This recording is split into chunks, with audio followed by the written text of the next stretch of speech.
Could you each just start and describe who your particular angel is and what those flaws and assets are? I played Dylan, and I sort of come from the reform school, juvenile hall circuit. I went into the police academy. I sort of turned all my angst and rebellion and Wendy-O, Motley Crue, Hesher Lake, Rush tank top wearing, smoking in the boys' room type of qualities into, turning that into sort of protecting, people. And my character has such a sense of bravery and a lack of fear, and that is what the essence of an angel is. And I think she does have to eventually blossom into her womanhood, but it's her bravery and her sort of rebellion that was really fun for me to play. I play Natalie, who's, sort of the optimistic, kind of girl next door, kind of happy to be there, just taking advantage of every moment, loving the opportunities that she has, and just sort of living life one day at a time and having a great time doing it, and that's Natalie.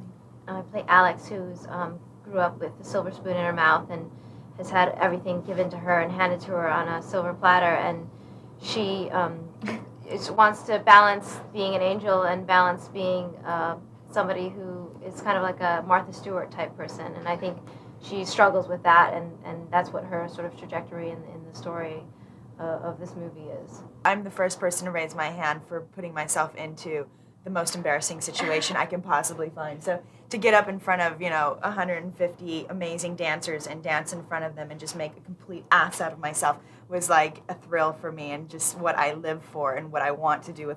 I strive to be like my character. I feel like my life has improved immensely since I started playing her. I've skydived, and we scuba dived with sharks, and we went on this survival trip from hell with no food, tents, water, or warm clothes. For 3 days. Yeah. 3 nights. Yeah. 4 days, 3 nights. Felt like forever, but I mean, it wasn't that long. But I feel like, we trained and we learned Kung Fu. I feel like this year of my life is different than any other year. I think that I would love to be more like Alex too, but I was not born with money, so it changes everything. Doesn't it? But I do feel like she has the intelligence and the wit and the heart that anyone would love to have, and I admire her very much, and she has a lot of strength too, which I hope to have that with me from her. She's given me something.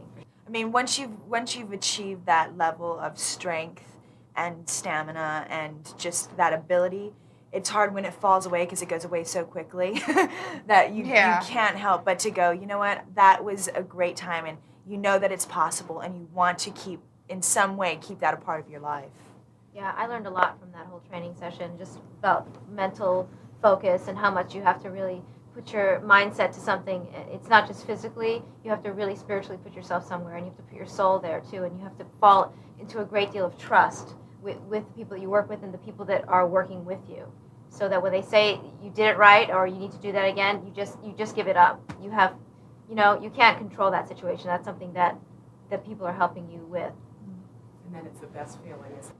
Well, I feel like the personal relationship that people had with the television show is different than any other TV show that's been made into a movie for different reasons. I think all the television shows that have been remade were obviously important enough to get to that place where they wanted to remake them. But this one, I mean, girls played Charlie's Angels when they were growing up. Men liked it because, it was exciting to see girls driving the cars that the guys loved and wearing, exquisite fashion and, sort of doing the man's job without male bashing.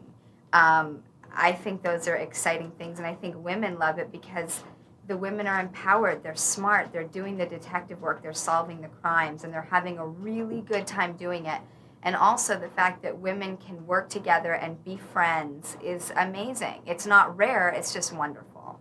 I remembered it growing up. My sister played Charlie's Angels, and I just thought they were beautiful women who were powerful, and women, they were role models to me. They were women that I saw myself growing up to be,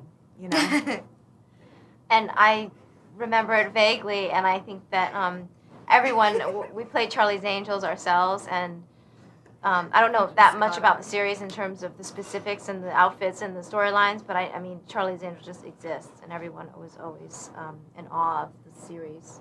My personal relationship, I just really enjoyed the show, but my partner, Nancy Devonin, she really loved it too, and together we sort of were loving the challenge of recreating the fact of something that was totally international and loved all around the world, and that each person, when you talk about what kind of film it would be, had a different idea. Some thought it should be a spoof, some thought it should be a remake of the show, some thought it should be a hard-cutting action film.